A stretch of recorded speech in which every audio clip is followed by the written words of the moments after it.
Alright, everyone. It is indeed Kubera time. How are we all doing today? Last week's video kind of crazy. I can't lie. Those chapters were wild. I'm scared as to what's to come in terms of, oh my, I don't think I'm ready. Especially after having seen some of the things you guys said in the comments.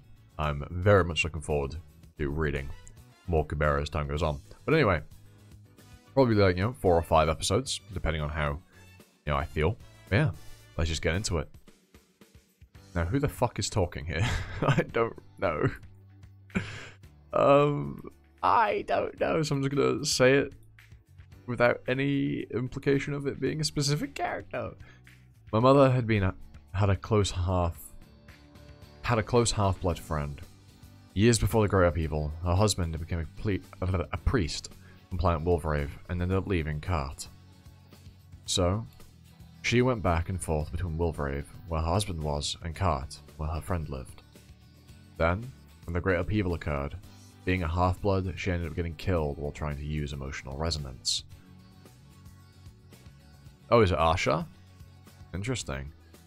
All of her assets left on Cart went to her... Oh...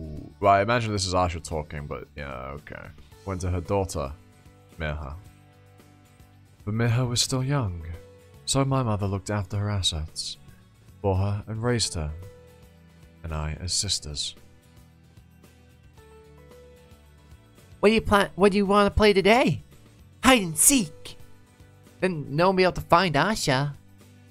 Let's play hopscotch. Hopscotch. Mirha was the type of kid who got along well with those unremarkable children. It felt like an unbearable waste of time. But, for a time, I smiled along with them. Sure, let's play hopscotch. I thought that I just needed to put up with it until I entered the academy. Eos Magic Academy is an academy where all activities are provided for free. These are prohibited. Lamau. Once I enter there would be no subpar kids around, and no more need to do as Mirha pleases. Part 2, episode 174, Asha.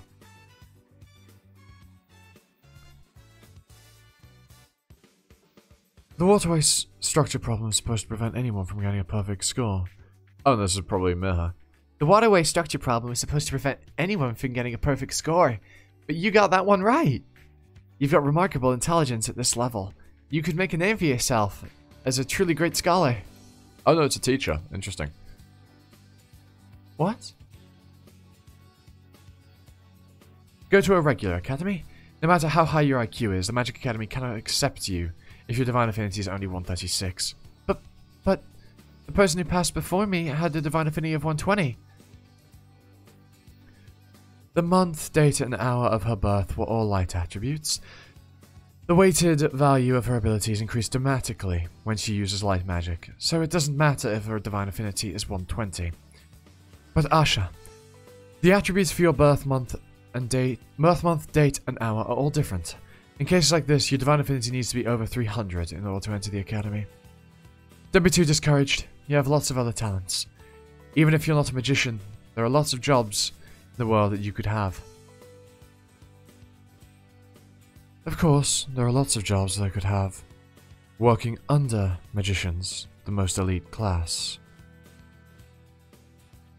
1,830? Wow! Amazing, Mirha! You have triple wind attributes, and even your Divine Affinity is 1,830. Isn't Tricella around 1,500?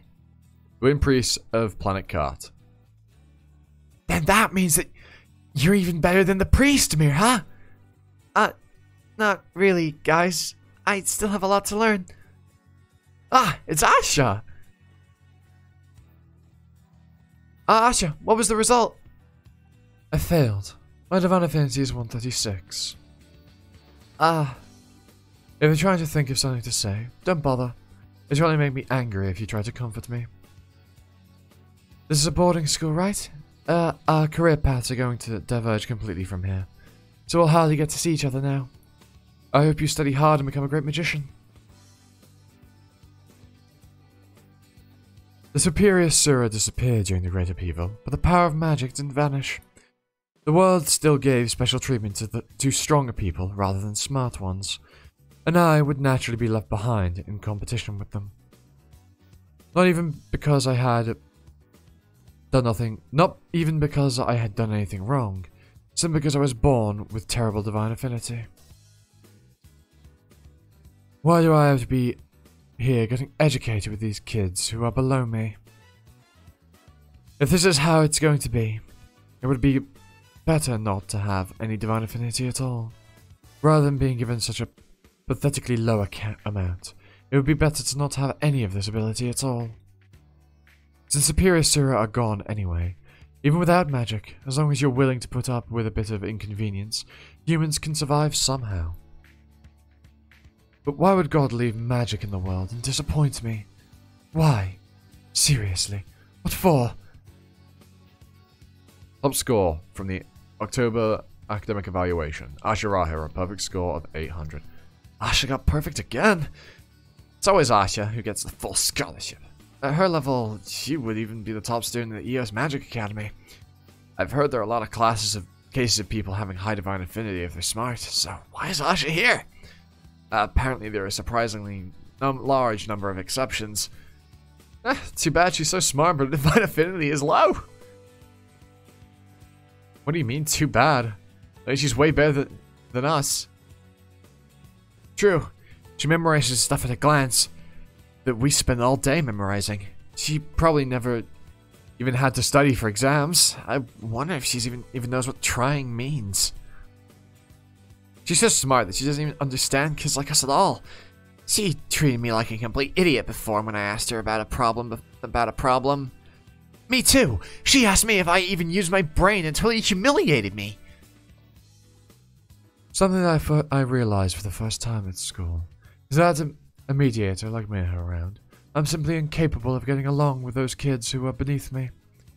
The positive image the people had of me as a top student didn't last very long, and once the rumors started piling up, it was only a matter of time before I became that mean kid.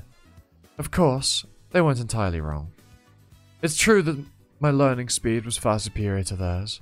It's also true that I couldn't understand their level. And it's also true that I got irritated with childish questions.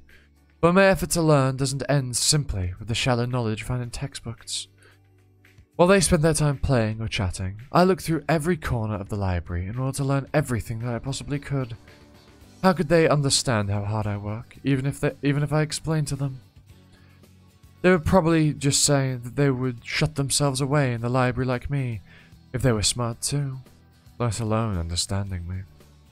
Considering how they don't even go to the library now when they have spare time, how much different would it be even if they were smart? There's no need for me to waste my time defending myself to those arrogant losers. Since I will skip a grade, I'm going to graduate and go into the world way more quickly than all of you anyway. I may not become a magician, but at least I will become a scholar and have a better life than all of you. How's school life? If you mean studying, I've been doing the same as usual, so don't worry. I'm already in the graduating class. I don't mean studying. I'm asking you whether you're enjoying your life at school. Is that important? This place is just a part of a process to going into the world anyway. A step forward to a brighter future. No more, no less. Your dad used to say that all the time too. This is so we can have a better life. It's for our future. He ended up passing away before even reaching the age of 30, after living so intensely, while only ever looking to the future, like that, without even a moment to experience the happiness that life gives. And Asha is just the same. You know? She will never live long. And yet she's wasting her time for a future that spending her time for a future that she won't have. He was just unlucky. He would still be alive if it weren't for the Great Upheaval. I can't live without thinking of the future, just because of the chances of dying young. But Asha, Life becomes so sad if you only ever sacrifice the present for the sake of the future. Agreed. Don't just focus on the future so much. Why don't you try looking back on the present a bit more? What did my teacher tell you? Did she say that I'm not on good terms with the other students? I just wish you would smile a bit more, like the other kids your age. You don't absolutely need to just focus on studying like that. You don't need to work so hard to get ahead of other people. If that's what you're going to tell me, then just go away. Graduation is coming up soon anyway. You can tell me that kind of unimportant thing after I graduate. N5, June 30th. The last day I saw my mother alive.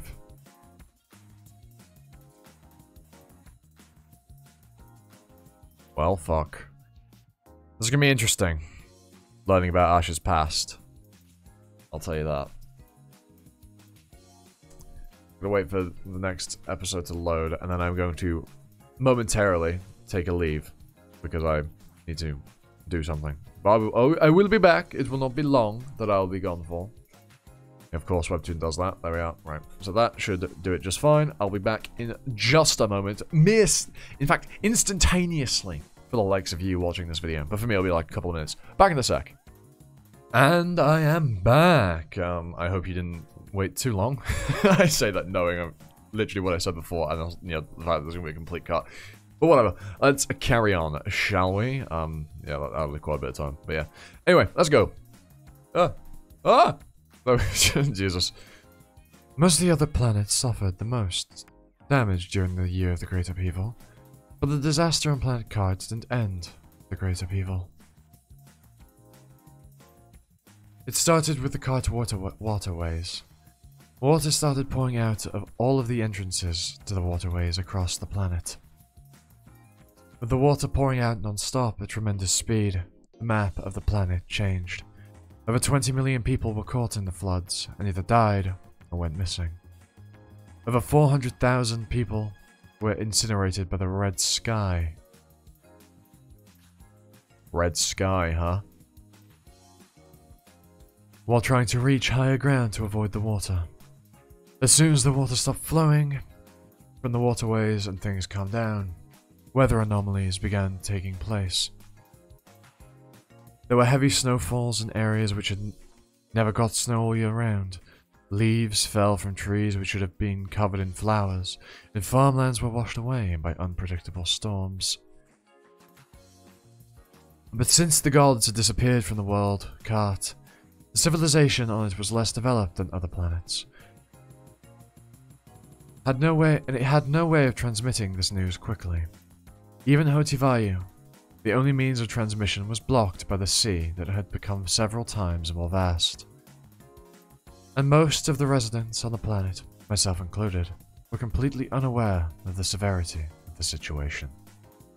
Part 2, episode 175, Asha 2. So I assume here we might find out some of Asha's motivation. Or maybe, well, I mean, we kind of already know.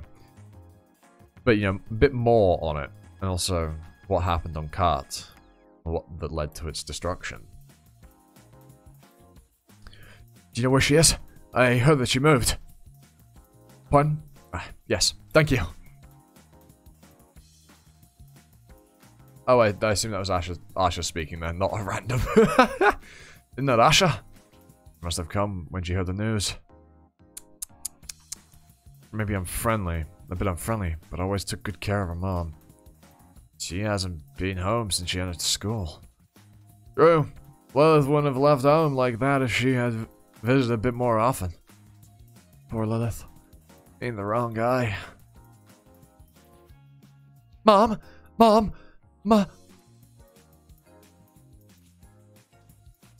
Interesting that, just one thing I want to point out, you know, Asha's hair color is very, very different to the rest of her family that we've seen.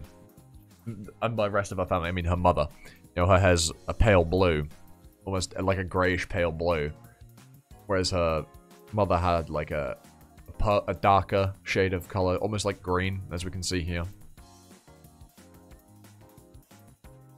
Mom, why are you lying there like that? Mom, Mom, open your eyes. Mom, Asha, hold on. You shouldn't just touch her like that. Let go of me! She's my mom. Why can't I touch her?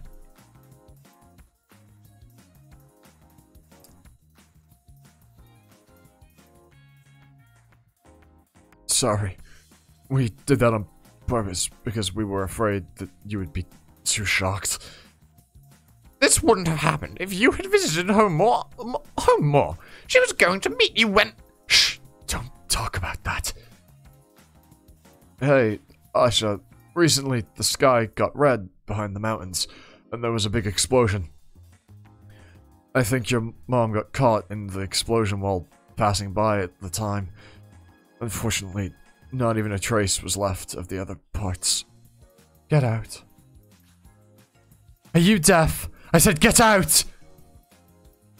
Phew, look at her shouting. That temper of hers doesn't change one bit. Trying to understand her. Think of how she must be feeling right now. Is she the only one with feelings? To me, she was an older sister who lived with me for decades. Now Asha shows up in town after not even visiting for years and acts like her daughter. I mean, she is her daughter. You know, she's not I mean, yeah, whether she acted like it or not, you know, she is her daughter. This would never have happened if she had just visited more often in the first place. Stop it. Just leave. What would finding a child do? Let go of me! Asha, we'll be outside, so come out when you feel ready.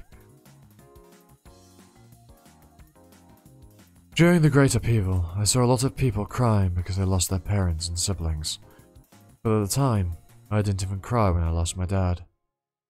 And people around me, seeing me like that, said, she's still young, she doesn't understand what death is. Even now, 5 years later, there aren't any tears in my eyes. She's just a fucking head, Jesus. Do I not know what death is because I'm still young? No. I know very well what death is. I'm going to explain it perfectly, both biologically and philosophically.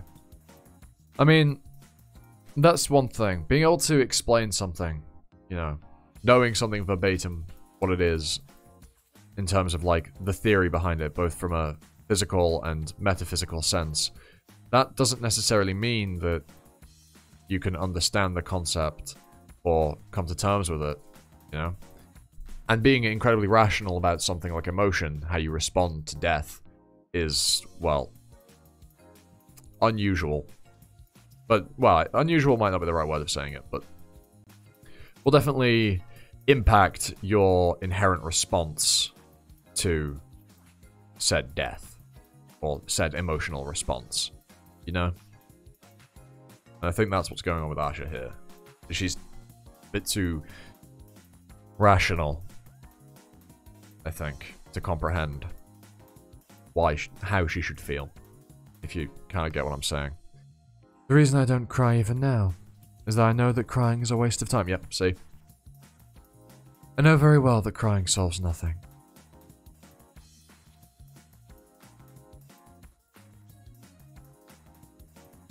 I'm gonna go on living. I'm gonna be strong without crying and without being frustrated. Just like you wanted, Mom. I'm gonna get along with other people and go on living. Since that was your last request. Is that child? I don't know. I'm not sure. That's the only way that I can repay everything I've received from you. What's that sound? Ignore it. You'll die if you go outside.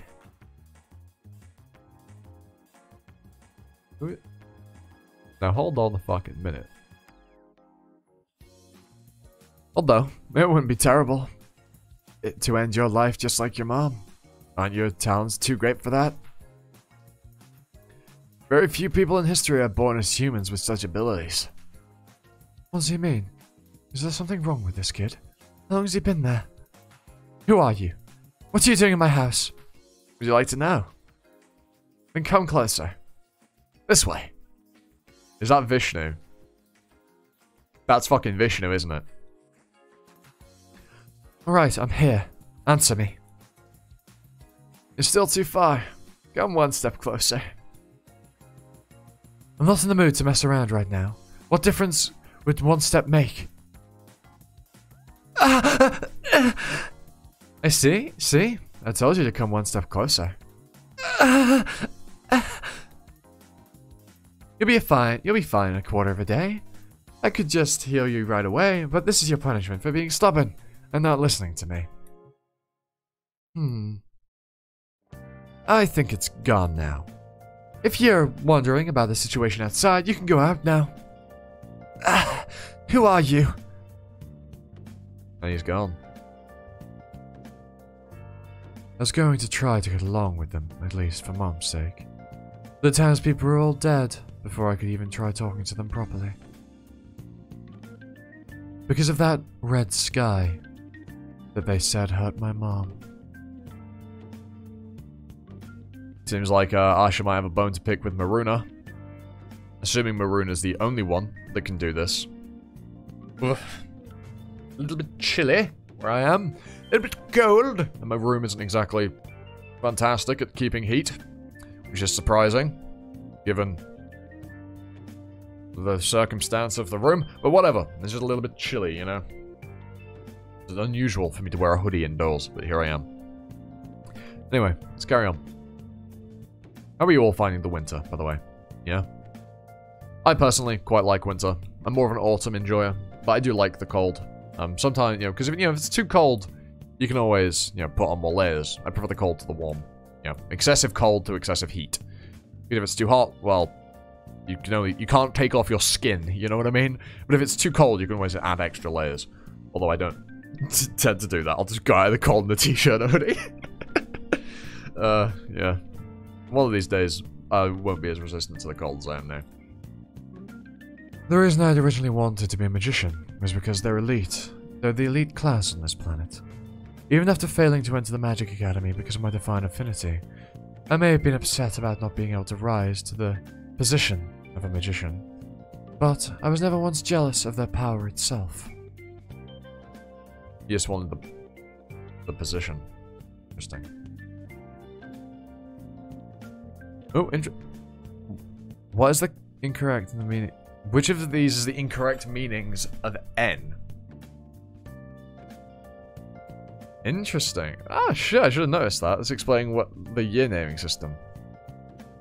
Which of these is incorrect?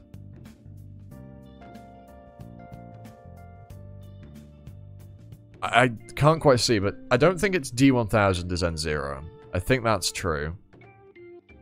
Is the name of first king... When I think of a king named N, I just think of Pokemon Black and White. Based on the year of the Great Upheaval... Not quite sure. In an age where the superior Sura had vanished following the Great Upheaval, without any great threats, I figured that a great scholar was just as significant as a success as being a magician. But in N5, the superior Sura that we thought had disappeared returned again, and the situation here completely changed. With just knowledge from books, which was completely useless in this situation, the weak body of a 10-year-old girl, and a divine affinity of 136, I was all alone. Really? No, I'm relearning that. I want the title card. Part 2, episode 176, Asha 3. My desire for a successful life as a scholar disappeared. The planet was not only no longer an environment in which one could live such a life, but I finally realized just how weak and useless the profession of a scholar was. My new goal for the rest of my life. A simple and yet firm goal. My goal was to get stronger than everyone. I wanted to live a life of power, without feeling any kind of weakness. Getting revenge on the Sura who had ruined my future. Of course, I have no power. But there are always ways if you look. The lost fiendish magic. With my low divine affinity, there's a chance that I might have high fiendish affinity. If I'm unlucky, both divine and fiendish affinity could be low. But it's worth checking. Fiendish magic may have vanished 1,000 years ago. There must be records about it somewhere if I search for it. Don't bother. it will just be a waste of time. I'm interested to know, you know, if she does have good fiendish affinity. You know, that's Sura magic, whereas divine affinity is god magic, or the only magic as we have now, as we were told very, very early on. As you won't, I made sure it would be all. I made sure it would be. I made sure it'd be all better in around a quarter of a day. Isn't it hurting at all? You're that kid from before. This won't be enough firewood if you're trying to. This won't be enough firewood if you're trying to burn that head. I saw this coming, so I brought some more. You knew, didn't you? You said that to me because you knew in advance that an attack was coming, right? Why didn't you tell everyone? Why did you tell someone earlier? If you had said something just a bit earlier, my town could have been safe. There's no reason. What? Do you think they're the only dead ones on this planet? Of course not. Tens of millions of people have already died. I may have saved you because you're valuable, but there's no reason to go so far as to save those townspeople. Before those other tens of millions of people died, this isn't the only planet facing a disaster. Since the beginning of time, no, since before then, everything has always had a time to be destroyed. Nothing in the world is eternal. Countless universes have come into existence, then been destroyed. To someone who remembers all of that, a disaster on a single planet evokes absolutely no emotion. Asha Rahiro, could you explain to me why this planet deserves special treatment? She can't. Because, well, there isn't one. And yeah, I'm absolutely right that that's Vishnu. Like, I am abso-fucking-lutely right that that's Vishnu. Now that you're speechless, you're probably thinking. You're sure that the person in front of you is not human, so try to guess who he might be. You gather seemingly relevant clues from your mischievous... Oh, hold on. You gather seemingly relevant clues from your mischievous... From your miscellaneous knowledge... Oh, no, this is Vishnu. You gather seemingly relevant clues from your miscellaneous knowledge acquired in the library, and you reach your conclusion. Primeval God. Vishnu. I knew it! You're as smart as I expected! Pulling yourself together, setting a goal, even establishing a plan to learn fiendish magic, not long after experiencing such a thing. Although the problem with that plan is that it's going to be a waste of time. I can't believe it. They said that Vishnu disappeared during the Great Upheaval. That's true. I did. It's true that the present Vishnu isn't here. What you're seeing right now is a being created from the transcendental of the past Vishnu. Vishnu seems really fucking OP. You know? Vishnu seems pretty fucking strong. With the ability, if his transcendental is able to send, information effectively into the future, right? Like, that's kind of wild. So, I guess you could say that I both exist here and don't. Well, there's no need to consider the possibility that I'm an insane boy talking nonsense after coming this far. But if you're really that suspicious, would this help you accept it? You look confused. You can speak politely if you like. I don't really care. Anyway, you're really smart, Asha. Even in spite of your biological limitations as a human, your calculating speed equals that of the highest gods. But you lack experience, and your thoughts lack depth. If I leave you like this, you'll just end up running out of your lifespan after a series of trial and error, without even approaching the goal that you set a minute ago. Then are you saying that you'll help me? I can, but it comes at a big price. First, tell me what you need, and what you can give me. Oh, shit. First, tell me what you need, and what you can give me in return. Oh wait, no, okay. That was Vishnu. I need power. I don't care if I lose my own life. There are lots of people trying to make their wishes come true at the cost of their lives. What greater thing is there? Oh, what greater thing is there that you can offer? Anything. Anything that I have. Everything?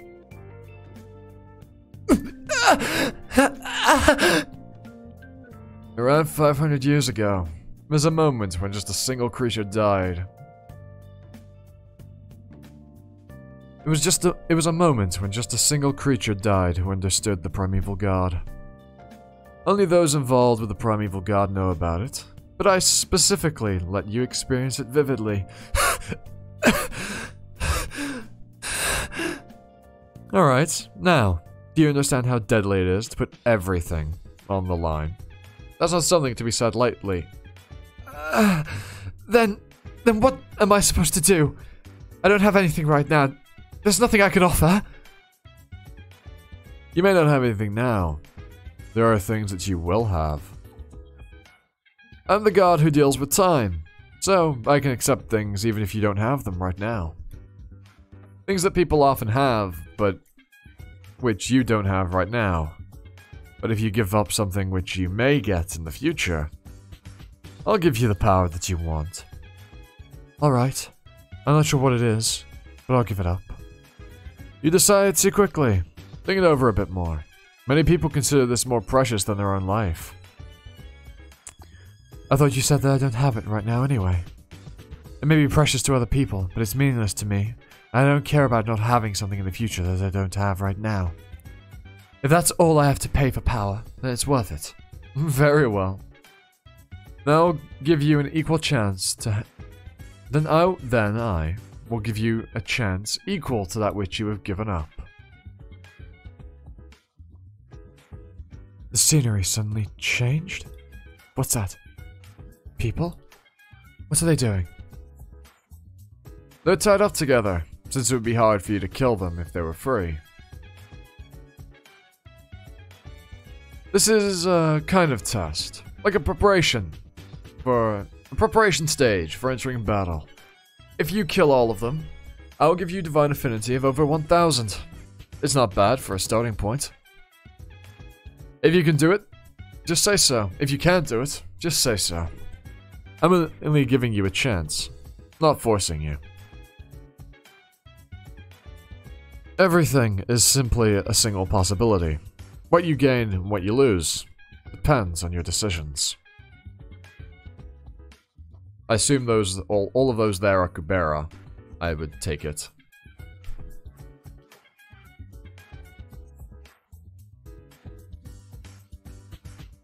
Stay hydrated, folks. Interesting. Very, very interesting.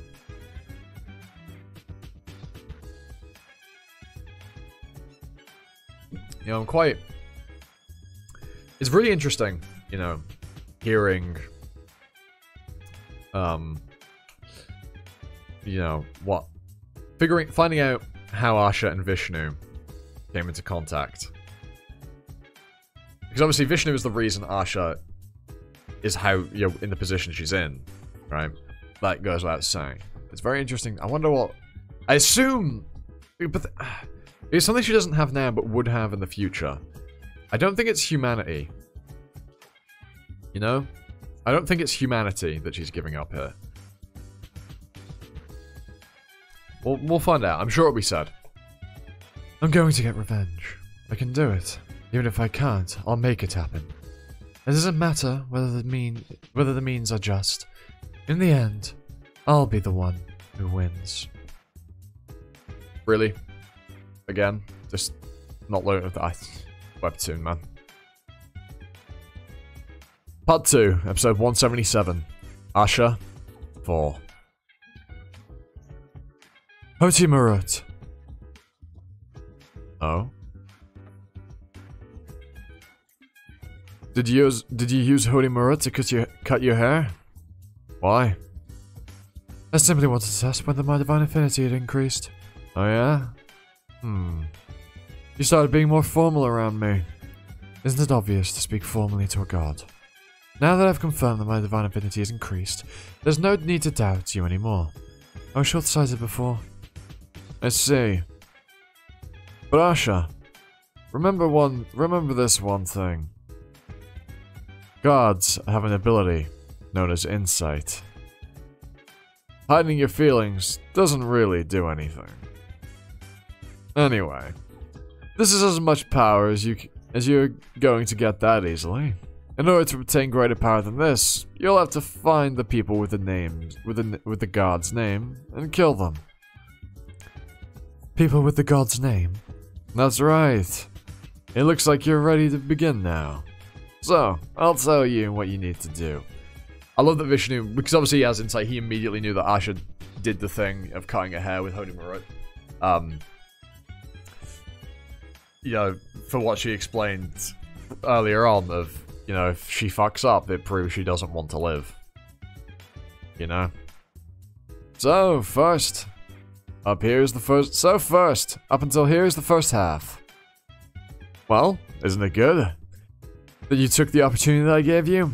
Otherwise, you would have just wasted your time running out of lifespan and died in N13. But, if I need to kill a superior Sura, wouldn't it have been enough to just have a decent amount of divine affinity and team up with other magicians? Why on earth are you telling me about this method? Of course, that's all you need to do if you only want revenge. But that's not your goal, is it? No, my goal is revenge.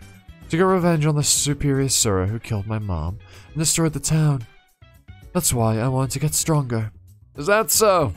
Well then, you should have asked me to bring back your mom. Why did you ask for power of all things? Usually, if someone has lost a family member, when they meet me, they ask me to bring him back. Asking for power to get revenge rather than reviving your dead mother is really doing things in the reverse order. Surely, you can't be unaware of what kind of powers I have. So why would a smart kid like you make a wish like that? The answer is simple. Your decision to get revenge was never against the Sura who killed your mom. Your rage at having your future crushed is even greater than your sadness at losing your family. So, even when a chance came for you to make a wish, you said that you wanted power first, without even thinking of reviving your mother. You were sad about her death, but bringing her back in this situation wouldn't change the fact that you've hit rock bottom. So, you thought it'd be better to have power, getting revenge and living a life where you win, killing two birds with one stone. From magician to scholar. From scholar to one with great power. From the moment you were born until now, the most important value that has determined your life's goal. That value compels you to want power so badly that you'll never be satisfied with just mediocre power. You want the ultimate power, so you won't lose to anyone. For example, of course I'd rather stand at the top than be crushed. Any human being would. I didn't say that. I didn't say it's wrong. Of course, it's natural. It's the same for other creatures too, not just humans. But there's a clear difference, depending on how much that desire dominates one's life. It's especially rare to find a human being with the intelligence to memorize their entire future that I tell them. Then you mean there are some? Yeah, there were. Particularly on planet Wolfrave. Particularly on a planet which is on the verge of destruction. There are lots of people seeking power, and some of them were intelligent. And some of those people died just a moment ago. Asha, with the tip of your sword. They wanted power. But when I told them what to do, they said they couldn't commit murder. So, I gave them yet another choice. Whether they would return to where they lived originally, or whether they would take a chance at starting a better life. I promised that if all of that if all of the other candidates whom I chose refused to commit murder, I would send them all to a different planet so that they could live in peace. As a result, 7 people decided to return to where they had been living without taking a risk, and 12 agreed to the gamble and stayed behind. They believed that the next candidate to show up would also refuse to commit murder. They stayed here, dreaming of a better life on another planet. And then, the last candidate was you, Asha. If you had made the same choice as them, they would have won their bet with me. Anyway, those 12 people probably went to a better place, right? Since they're souls who refused to commit murder, even in the worst possible situation, even hell will recognize their spirit.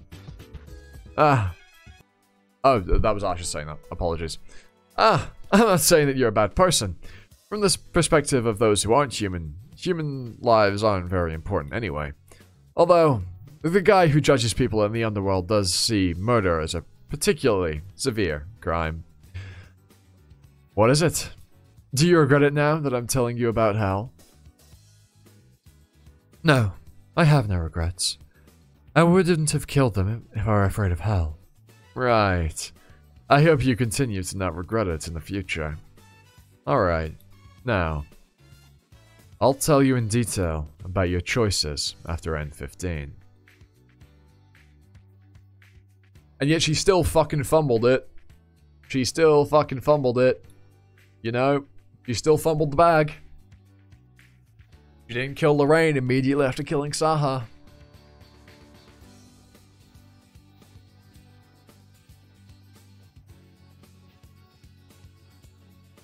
Before that, I'm curious about something. Before, among the things that you said I would have to do in the first stage. Meaning Mirha. No, I understand that's part of the process of getting a ticket for the transport ship. What I can't understand is what I have to do on the transport ship. The part about paralyzing the power room and making it look like an accident. Why on earth do I have to do that? I don't even understand the outcome either. 2 people die on the ship, and all the others arrive safely in Wilvrave. Are you sure you didn't tell me something wrong? No, I didn't say anything wrong. 2 people die and the rest arrive in Wilvrave. Who on earth are those 2 people? One of them is the Priest of Wind. She will summon the God of Wind in order to evacuate people from Card to Wilvrave, and make her lifespan decrease until right before her death. If the ship arrives at the scheduled time, she's destined to die after she sets foot in Wilvrave. But in the event that you paralyze the power room, the transport ship will arrive in Wilvrave later, and the priest will die on the ship. I see. So one of them is destined to die anyway. And what about the other person? Well, here's the thing. Why does them dying on the ship, change anything? The Priest of Wind. Well, I assume... Because I assume Mirha would be on the transport ship. Right? Or someone that would be able to communicate with Mirha would be, right? And so, Mirha would know, possibly even see, the Priest of Wind's death firsthand. Right? And I imagine that could change how things play out later on. We'll find out, I assume. Since the god disappeared when his priest dies, the transport ship that was floating by the god's power faces the danger of crashing to the ground. But someone will appear right then. Someone who will use their own body as a shield to make the ship land safely in Wilvrave. A human making a ship land by themselves? Wouldn't it be better for such a person to be alive, since we have to face the Superior Sura in the future? Of course, it would be better to keep them alive for the sake of killing Superior Sura. But if they survive and make it to Wilvrave, they will become a very powerful enemy who takes over the entire position that you wanted. On planet Wilvrave, there is a candidate chosen by another god, not by me. She's younger than you, but she was born with extraordinary potential. In this state, there's no hope of you winning. But if you just paralyze the power room and sacrifice someone, That girl's life goes from being a candidate for victory to utter hell. Her mind and body will be torn to shreds, and the chances of winning, which were once the best, will then be the worst. I wonder, do more gods have candidates? Because Kubera's candidate is Lee's, obviously. Presumably, Lee's is Kubera's candidate. And Asha here, I'm assuming, is Vishnu's candidate. Candidate, right? I wonder if other gods have candidates. Because I doubt that... Because with this framing of, you know, having the best odds and then having the worst odds, it's not like you don't...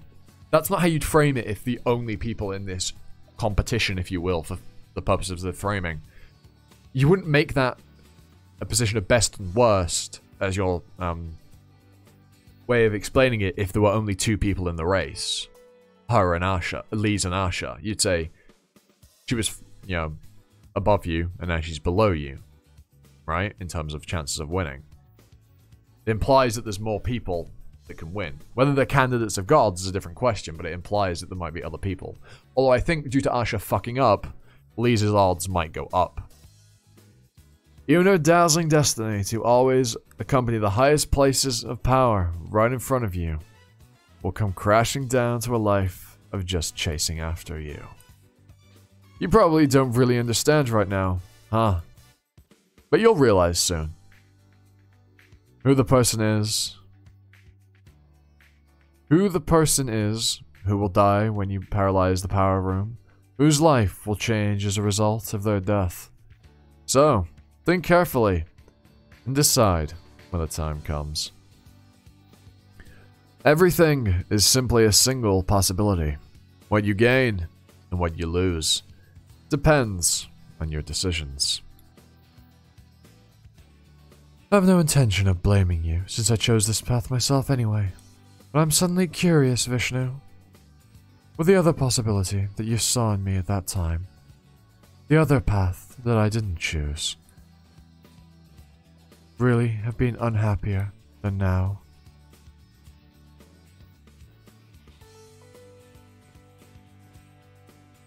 Being raised almost like a sister, Elise, it seems. Damn. That's really sad. Looking at what could have been. Chapter 33. Asha. End. That's really sad.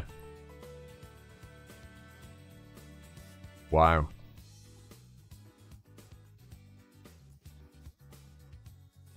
I think we'll leave that there for today. We've come to a nice, clean endpoint, so I think that'll do. We'll pick up the next arc next time, and with that out of the way, I've been Animosity, you've been you, and I hope to catch you all next time for another video. Ta-ta for now.